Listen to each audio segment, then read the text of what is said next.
চুনারগড় পুরাতন কয় নদীর দুই পাশে যে দুইটি সিএনজি স্ট্যান্ড হচ্ছে, সিএনজি স্ট্যান্ডের কাজ প্রায় শেষের দিকে।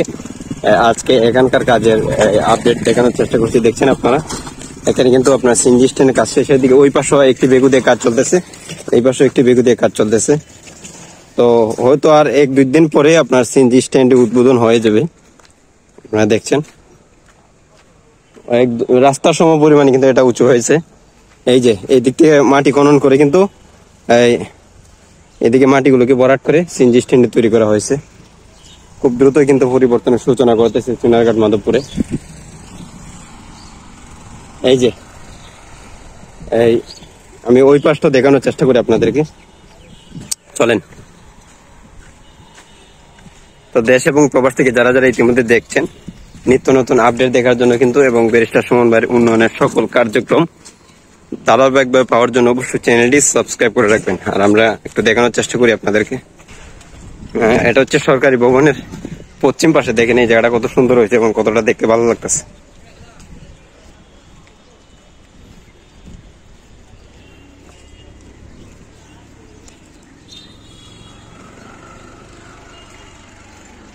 নদীর এই পাশে আপনার আরেকটি বেকু দিয়ে কাজ চলতেছে।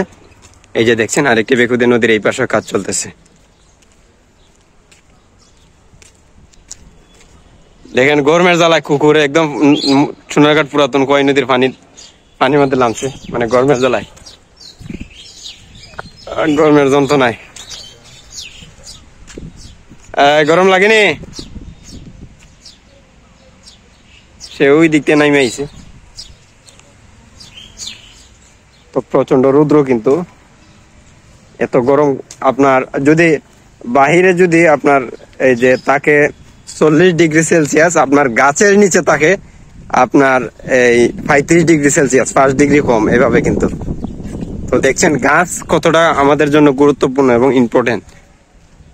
শুধু গাছ কাটলে হবে না, গাছ লাগাতে হবে। আর ফলের গাছ, ব্যারিস্টার সুমন ভাই বলেছেন যে চুনারঘাট মাধবপুর হবে আমের রাজধানী এবং ফলের রাজধানী।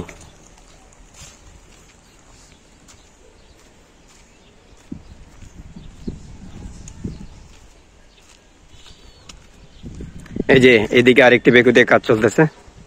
তো এই ছিল আজ এখানকার কাজের আপডেট। এত গরম, মানে হয়তো 40 ডিগ্রি সেলসিয়াসের উপরে, 40 ডিগ্রি সেলসিয়াসের কাছাকাছি গরমটা। তো এই ছিল এখানকার কাজের আজকের আপডেট।